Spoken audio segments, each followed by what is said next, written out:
Hello, everyone. Welcome to today's live event on developing a sensory brand fingerprint.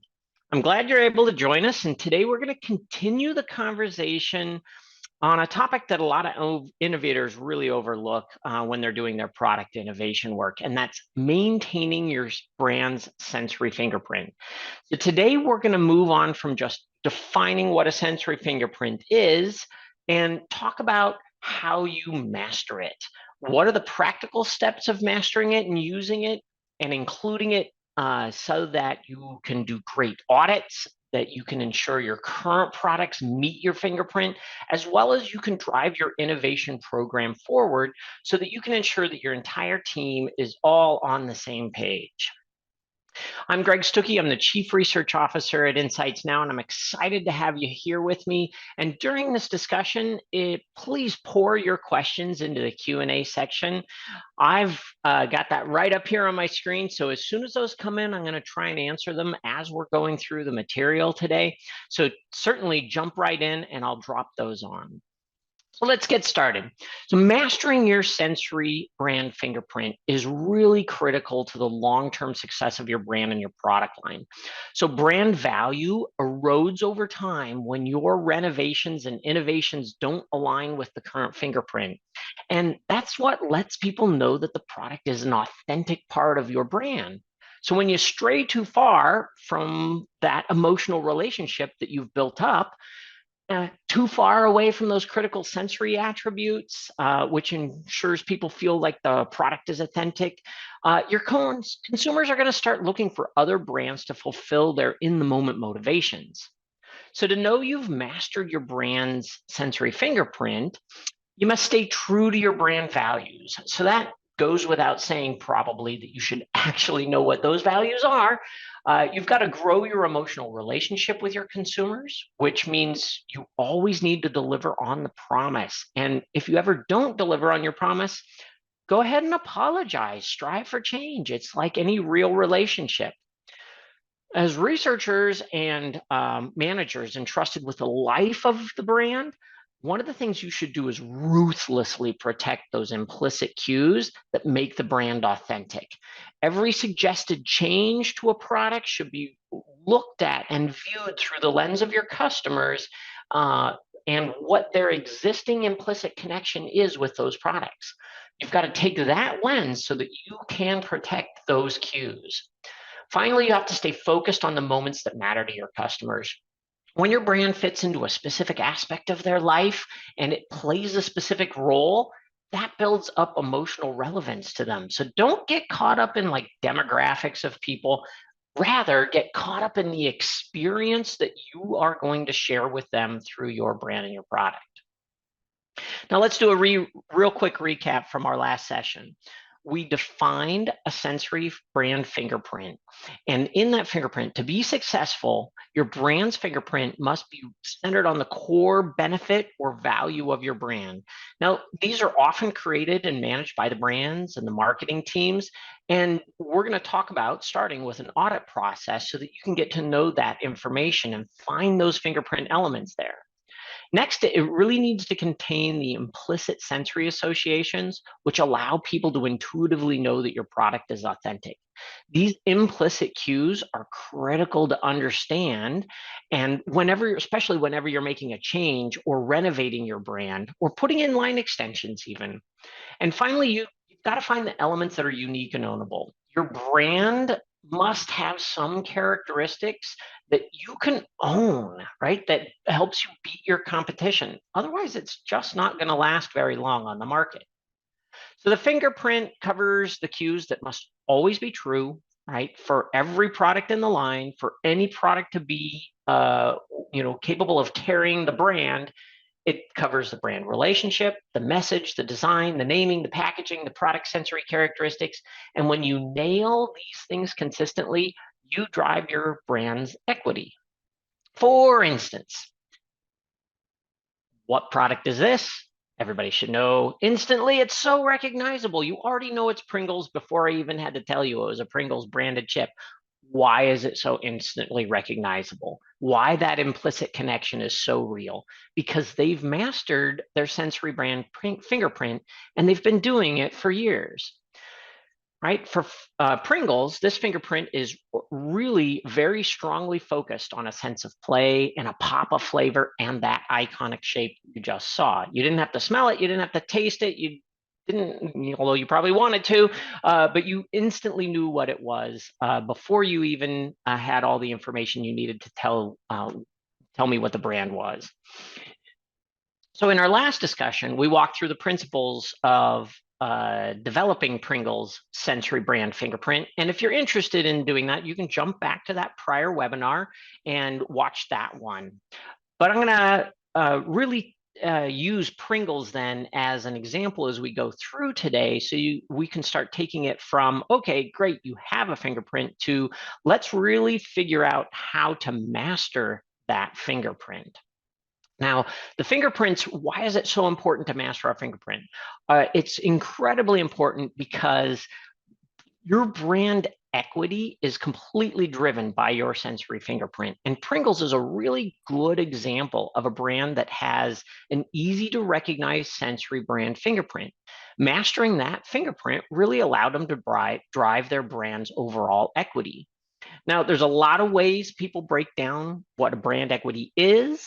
And well, in short, it's the combination of consumer perceived value, it's the recognizability, reliability, reputation, relevance, and relationships consumers have with your brand.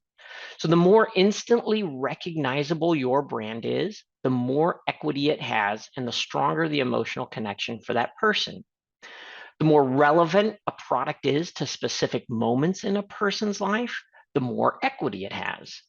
The more reliable you are in delivering sensory experiences, the more equity you're going to have. And then the greater trust that you build, right, through strong relationships with your customers, that's going to also improve your equity.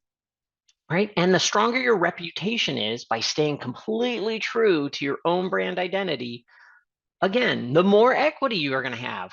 And the sensory brand fingerprint is the unspoken glue that drives every single one of those equity elements. Staying true to your sensory brand fingerprint drives recognizability, reliability, reputation, relevance, and that so important relationship that you have with the people using your products. Now, we left our last discussion talking about how brands work with their fingerprint to drive successful innovation. So today we're going to walk through some of the practical steps for you to master your sensory brand fingerprint. How do you actually get it done? Okay, this is going to start with outlining your brand pillars, your identity, and your relationship with your customers, and then breaking down the sensory perceptions implicitly connected to your brand. And then finally, following a playbook for all of your new product development, building a strategy that gets you and your entire team and everybody else working on your brand all on the same page. So let's get started. The first step is to audit your brand materials. Start essentially with your brand pillars. And most every brand has some type of brand canvas. They come in many shapes, many sizes. They fit many different companies and strategies, as well as your own personal style. But no matter what the brand canvas is, every single one that's completed at least reasonably well is going to contain some of the core elements which make up core brand pillars, including the aspects of the type of relationship and personality the brand's going to have. Now, the easiest place to start when you pull up those documentation or we talk to your colleagues who are building them is to start with your brand's identity. This is really obvious because it's going to name things like your colors, right? Other sensory cues that the brands follow, which are really important to marketing. But it's going to give you cues that you can say, okay, those have to be true for the product and often the messaging, but a lot of those elements are going to also cover over to R&D elements that you have to be able to perform against. such as the personality. All right, personality of a brand offers guidance as to the tone or sentiment your brand is going to have, and its products have to communicate that as well. So this characteristic should be looked for from the R&D perspective as well, because they're going to really help you understand what the product itself has to communicate as part of the fingerprint. So Pringles here has playfulness, right? So when you're making the physical product, you've got to be able to play with it in some way, shape, or form, right? If it's too brittle or falls apart and you can't have a sense of play with it, it won't work, right? So if playfulness and right that sprinkling of seriousness with a heap of consciousness, those things have to be true of what's inside the package, what's on the outside of the package, as well as what's true in the market messaging. And if your brand has like a purpose or a mission statement, a value statement, often they'll have descriptions of the offerings that are guardrails for your brand.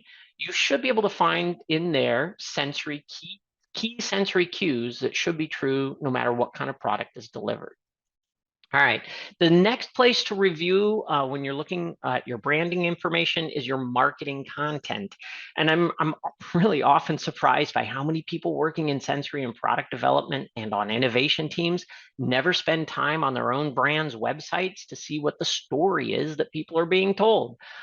If you know, it's one thing to have internal documentation about what your brand value statement is and your mission is, but those are rarely public facing, right? Rather, the consumers get to know you through your marketing efforts. So find out what they're reading, find out what they're saying on TikTok, right?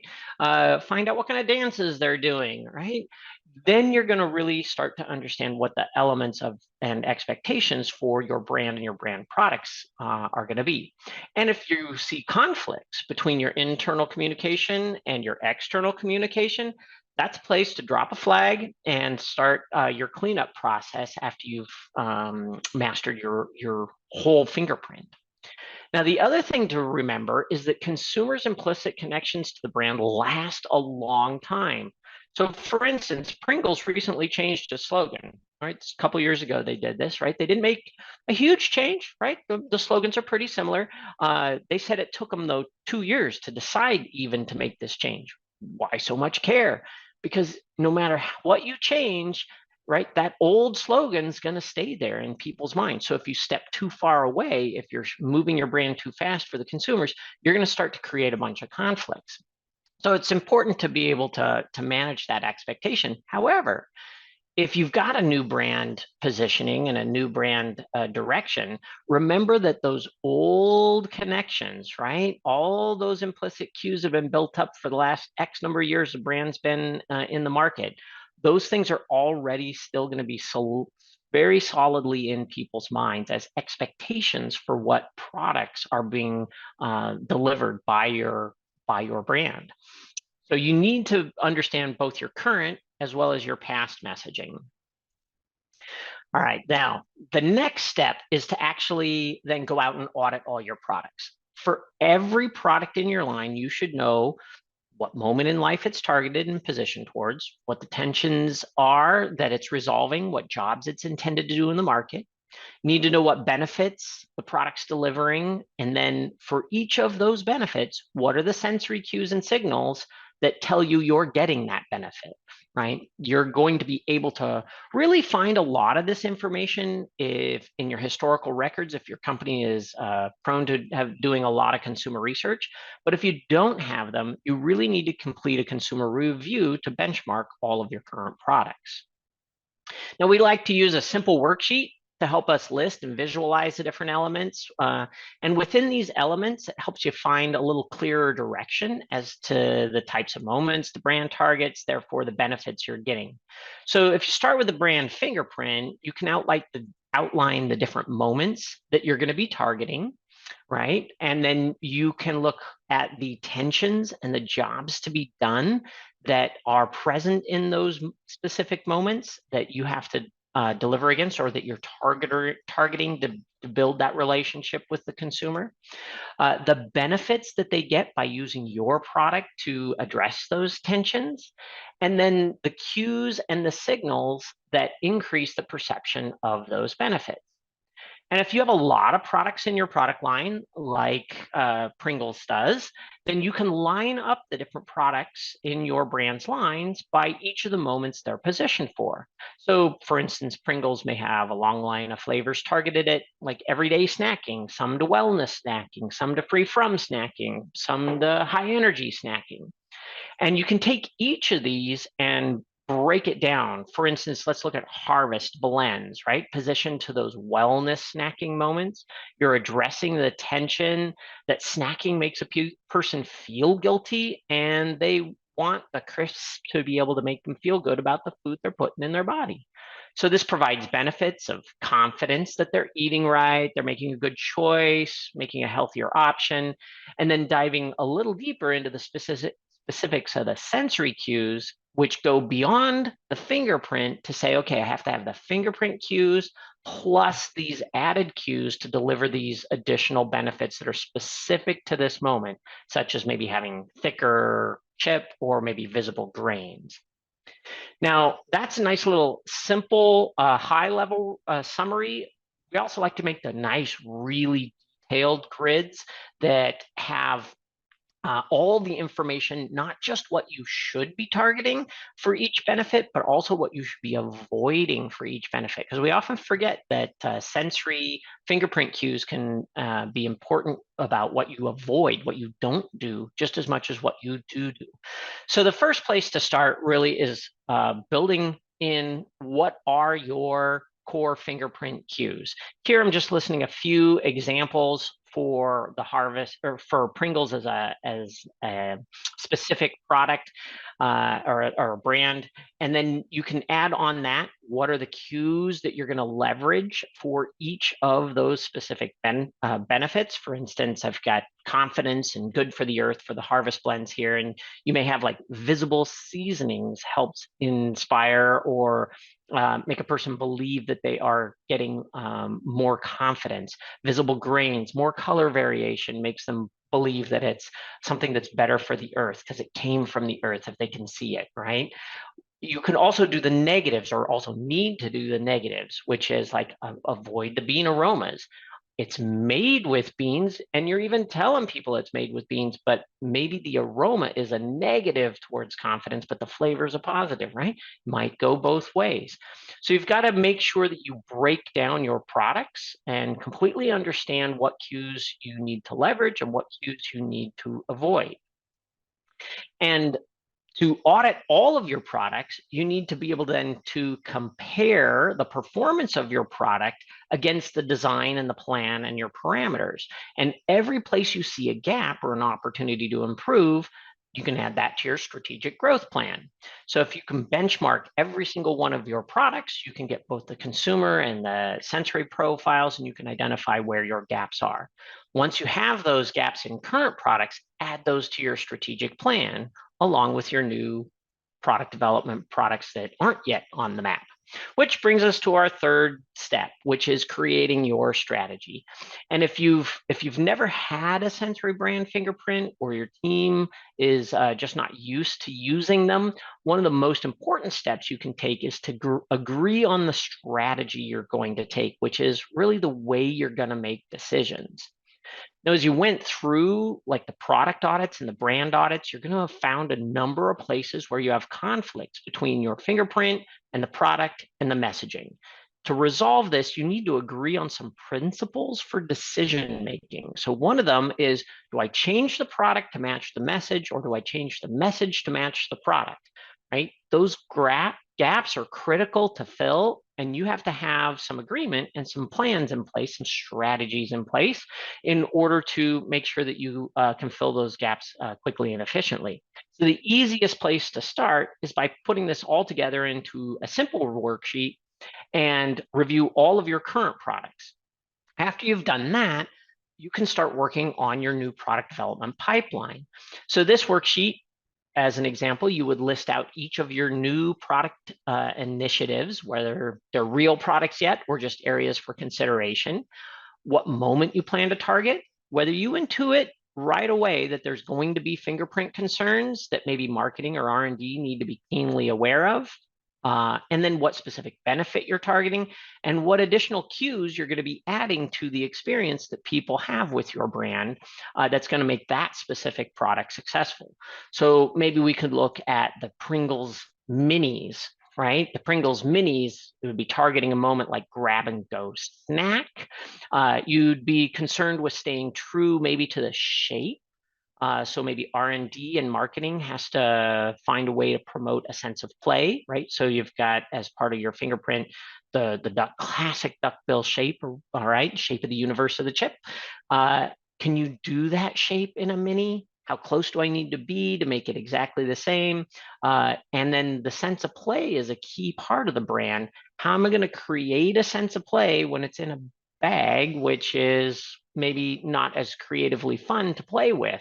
I'm sure that great marketers can find really creative ways to do it, but if you don't point it out during the process and have a strategy to address it, it may very well get completely overlooked, and you will start to lose some equity in your brand by launching that product without that element in it. For instance, the benefit of convenience might also drive you to ask, oh, hey, it's got to be a smaller size. What size is the right size, right? So listing these elements out really allows your team to stay focused, and it'll typically uncover issues you didn't know you had, or differences in opinions amongst your team members that are going to make your innovation successful when you make good decisions to address those elements. So that's excellent, right? When you have disagreements, right, it's going to make your product strategy playbook really a valuable tool for you. So living and breathing with other team members who all want to have that same goal of driving brand equity, you can ensure by putting this together that you're going to make your brand grow. And really, that's what we're here for, is to drive overall brand equity at the end of the day, right? We want those long-term seeded successes. And your brand's equity depends on your ability to master your sensory fingerprint. When you have it mastered, you're going to be more recognizable, more relevant, deliver more reliably to your consumers, and have a deeper relationship and greater reputation. So if you keep these rules in mind, you're going to work forward. Sorry. If you keep these rules in mind as you work forward and seek to get your colleagues all aligned, you're going to drive that equity forward with your new innovation plans as well. So stay true to your brand values, really. Make sure everyone on the brand and R&D teams knows what those are. Grow your emotional relationship with your customers. Always deliver on your promise. Don't let any of your products go out the door just because you have to meet a timeline, right? Guard those cues at all costs. And that means ruthlessly protecting them, right? You have to they've been built up over a huge amount of time, and you don't want to drop a new innovation on the market that's going to ruin many, many, many years of equity building. You want to always be authentically you, and stay focused on the moments that matter. What moment you're targeting, and really, it's not about creating a great product. It's about creating great experiences that people are going to love. If you stay focused on moments, you're going to end up creating great experiences that everyone will love. So you got to start somewhere, right? And you've got to start soon. The longer you wait, the more your brand's equity is going to erode if you have gaps. So follow the steps, follow these 3 steps that we've discussed, and become a master of your Sensory Brand Fingerprint. Right? Record the elements that are really essential to your fingerprint, right? If you don't have a whole list of sensory cues fully integrated already into your brand proposition, get them there, right? Complete a fingerprint that ensures that all the products align. Do an audit of every single one of the products that carry that brand. Verify with your customers with a good research plan as to whether or not those products are delivering on that fingerprint and on the benefits in the moment. This isn't a desktop exercise. This is a get in the moment exercise. And then create your strategy, review your roadmap, review your entire new product development plan, and ensure they align with the fingerprint. Find out where those potential challenging growth points are as you extend your brand, and make decisions on how to align those products and that message forward. All right. If you follow those 3 easy steps, very simple, you're going to develop a fantastic brand fingerprint, and then you will master your sensory brand fingerprint. All right, we now have time for lots of questions. I've seen a few come in. Are there any data that impact the consistency of a brand fingerprint? That's a really good question. Um, I think that it's it's um, it's all about your equity at the end of the day. So the data that supports staying true to a fingerprint, the easiest way we've found to convince people in the company that this is really valuable is look at your failures. Almost every longstanding brand has a whole series of failures. If you put a failure in front of somebody who knows that brand, they're going to go, "Oh, it's obvious that it was going to fail because X." It just doesn't fit the brand. Well, that's often true. Sometimes products fail because the message and the product don't align, but most of the time, products fail because they're just not aligned with what that brand stands for. So, let's see. Next question. What's another good one? Does Insights now provide audit services? Yes, we certainly do. We've got fantastic facilitators on staff that can help you walk through that process. And as you saw, we have some worksheets and workbooks here that we can help you develop. And most companies, have something already in place. So you've got to be able to blend all that stuff together. The biggest part of the audit process is bringing the right team together. You've got to get the marketing team and the R&D team all working together, all of your innovators. Yeah. Okay, other questions. Um, for brands that span across categories, how do you recommend approaching or making this bite-sized? See, this is really a good question. So one of the things that is really important, and actually next month's webinar, we're going to be talking about how to extend into other categories. But one of the things you have to do is find out what's core, right? So remember the graph I put up, and it showed that there's a fingerprint that's core to your brand, and then there's additional cues that target different moments. Same thing's true with categories as well. There's different core characteristics. Typically, you're going to have elements that are absolutely core to your sensory brand fingerprint. That is true of every product, regardless of the category. But you're also going to have characteristics, especially sensory characteristics, that are only true of those products in that category. But it may be true of everything. So if you've got a completely different category, then so if Pringles wanted to go into a different category like pasta, right? You're not going to have things like the crunch and the crisp might not be the same. But all the sense of play better be there, the sense of mindfulness, the pop of flavor, all those things that are core have to be there. Otherwise, that you're going to lose equity. Let's see. When I do a product audit, should I test competitors? Very good question. You don't have to, but I highly recommend that you do at the same time, because one of the things that's important about a sensory brand fingerprint is to understand what's most unique and ownable, right? That's going to also help you understand, when I'm looking cross categories, what things are always true about me that I can own and protect. So by including your competitors, you're going to be able to see that.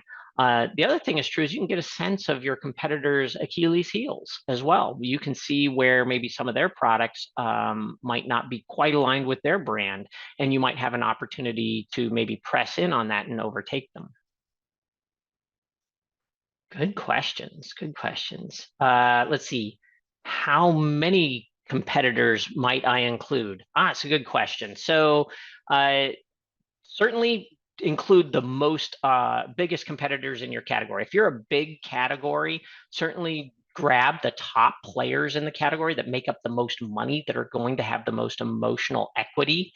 Also bring in competitors that are essentially your nearest neighbors. I like bringing in store brands as an example. So somebody who's trying to essentially knock your product off as close as they can get to your brand. That's an important one to bring in. because that will also tell you like how close are people really edging in, and then where can you really, really own that difference. So keep, I mean, you don't have to go hog wild, if you will, on all the possible competitors out there, especially if you have a category that's super, super varied or really, really long tail with number of players, but certainly grab the top 80% of the sales, people who make up the top 80% of the sales. That'd be the smart way to go. Let's see. Can audits account for batch-to-batch variability, which can run high for either you or your competitors' products? Okay, now this is actually, so here's Greg's personal opinion on this one. I think there probably a lot of people have different opinions on this, but here's my point of view. Yes, you can certainly do like classic experimental design, grab batch-to-batch variability, age of product and market. You can monitor for all of those things, 100%. My personal vantage point is you should be auditing your products all the time. You should have a constant, ongoing drumbeat of research that you're doing consistently every single month, 24/7, 365, that is constantly monitoring your market. Why is this important? Just like your brand has ticker tape measures that you can see brand equity and how it's shifting and changing in real time, you should have that for your products too, especially in categories where there's lots of momentum and lots of change and new competitors coming in all the time. Super valuable. If you're in a category that is really slow to change and it hasn't changed in many, many, many years, then absolutely you can sit back a little bit, but then you can specifically plan for more batch-to-batch variation. You can certainly look at processor location and things like that as well. Certainly doing some screening on those products is going to be very helpful. Let's see, didn't see target audience in the framework. How do you incorporate target audience in the brand offerings? Target offering is essentially part of the moment. So, or target, sorry, I'll restate that. Target audience is part of your moment. Target audience, you really shouldn't be thinking in when you're building products to make a great experience in a person's life. It's very challenging to say, hey, I'm making this particular product for people with blue eyes and dark hair, like Greg. It's much, much better to say, I'm making these people who are looking for a highly energizing breakfast where they only have 20 minutes to eat, right? Where the need is convenience with high energy delivery. That's much more important. You can then go out and target all people who have that same drive, that same value proposition. That's part of targeting the moment, in my opinion. Learn the moments you're going to target, learn who are all the types of people that have that type of experience, then you're going to be really successful in terms of audience targeting. Now, can you also back that up with lots of demographics and other things that help you, drop information into advertising algorithms? Absolutely. But that shouldn't be your starting point. That should be your supporting information. All right. Any other questions? That was a really good one. I like that one too. I think I've gotten to all of the questions now. Okay, fantastic. Well, I really appreciate your time today. If you have any more questions, certainly feel free. You've got my information here. Feel free to reach out directly to me or any of the colleagues I've got at Insights Now. We'd be happy to help answer any more of your questions. If you'd like me to come in and give this presentation to your team or to a broader team at your organization, reach out. Love doing that. Love having presentations so that we can address some of these challenging issues, like how do we actually get this done within our own company's confines and with all the information that we have available. So glad to help out with those conversations and give you some more pointers. If you're interested in seeing how to extend your particular brand into other categories, if you're in a position where you're being challenged to say, hey, today we make, for instance, Pringles as a chip. Tomorrow we're being asked to make Pringles as a pasta. Can we do it? How do we do it? What's going to make us successful? What's not? Can I even extend there? Is it the right thing to do? Come to next month's webinar and and we will have a great conversation about that. Or if you can't wait until May, give me a call. I'm glad to connect with you and help you out. All right. Thank you, everybody, for your time today. Looking forward to seeing you in the future.